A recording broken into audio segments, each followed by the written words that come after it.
बहुत समय पहले की बात है। एक सुंदर और घने जंगल में गज्जू नाम का हाथी रहता था। वह बहुत बड़ा, मजबूत और सबसे बढ़कर बेहद समझदार था। जंगल के सभी जानवर उसे बहुत मानते थे और जब कभी कोई समस्या आती तो सब कहते, गज्जू भैया को बुलाओ, वही कोई उपाय निकालेंगे। एक दिन जंगल में बुनिया नाम की लोमड़ी आई। वो चालाक, चतुर और मीठी बातों से सबको बहकाने वाली थी। उसने धीरे धीरे जंगल के भोले भाले जानवरों से दोस्ती करनी शुरू की। कुछ ही दिनों में बुनिया ने सबकी नजरों में भरोसा बना लिया। एक सुबह बुनिया ने सब जानवरों को इकट्ठा किया और कहा, मैंने दूर पहाड़ों में एक जादुई पेड़ देखा है। उसके फल जो खाएगा वो उड़ सकेगा। ये सुनते ही जंगल में हड़कंप मच गया। उड़ने का ख्वाब तो हर किसी ने देखा था। छोटे जानवर जैसे कि खरगोश, गिलहरी, चूहा और तोता तो बहुत ही उत्साहित हो गए। खरगोश बोला, अगर मैं उड़ने लगा तो शेर भी मुझे नहीं पकड़ पाएगा। गिलहरी बोली, मैं बादलों पर कूदूंगी। बुनिया ने मीठे स्वर में कहा, लेकिन जादुई फल लाने के लिए मुझे पहाड़ों तक जाना पड़ेगा। रास्ता लंबा और मुश्किल है, तो मुझे रास्ते के लिए फल, मेवे, अनाज और थोड़ा शहद चाहिए। सब जानवरों ने मिलकर बुनिया को ढेर सारा खाना दे दिया। बुनिया हंसती हुई जंगल से निकल गई। एक दिन बीता, 2 दिन, 3 दिन, लेकिन बुनिया लौटकर नहीं आई। अब सब जानवर समझ गए कि उन्हें धोखा मिला है। वे सब गज्जू हाथी के पास पहुंचे। खरगोश बोला, हमारा सारा खाना चला गया। गिलहरी ने कहा, बुनिया हमें मूर्ख बनाकर भाग गई।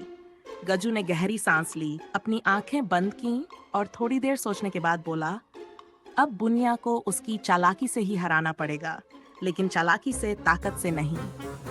गज्जू ने सब जानवरों के साथ मिलकर एक योजना बनाई।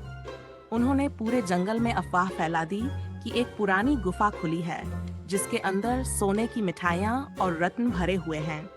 लेकिन वह गुफा सिर्फ उन ही जानवरों के लिए खुलती है जो ईमानदार और नेक दिल होते हैं। जैसे ही बुनिया को ये खबर मिली, उसका लालच फिर जाग उठा।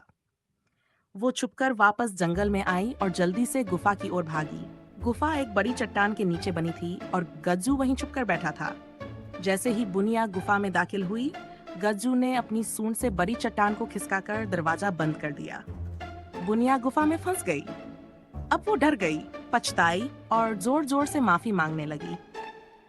गज्जू ने धीरे से दरवाजा खोला, लेकिन इस शर्त पर कि बुनिया सारे जानवरों का खाना वापस करेगी और वादा करेगी कि वो फिर कभी किसी को धोखा नहीं देगी। बुनिया ने आंसू भरी आंखों से सबका खाना लौटाया और कहा, मैंने लालच में गलती की, अब कभी किसी को धोखा नहीं दूंगी।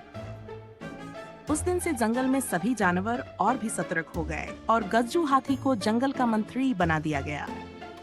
अब हर समस्या पर सबसे पहले उसकी सलाह ली जाती थी।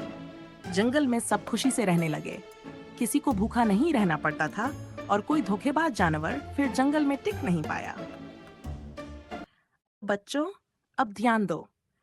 अगर कोई मीठी मीठी बात करे, बोले तुम उड़ सकते हो, चांद छू सकते हो या सोने की मिठाई मिलेगी, तो समझ लो या तो वो सपना है या बुनिया है। और हाँ, अंधा भरोसा मत करना, नहीं तो फिर शहद जाएगा, मेवे जाएंगे और खाली कटोरी लिए जादुई फल की आस में। याद रखो, चालाकी के सामने डोल नहीं बजाना चाहिए, बल्कि गज्जू हाथी जैसी शांति से सोचो और सूंड से सुलझाओ।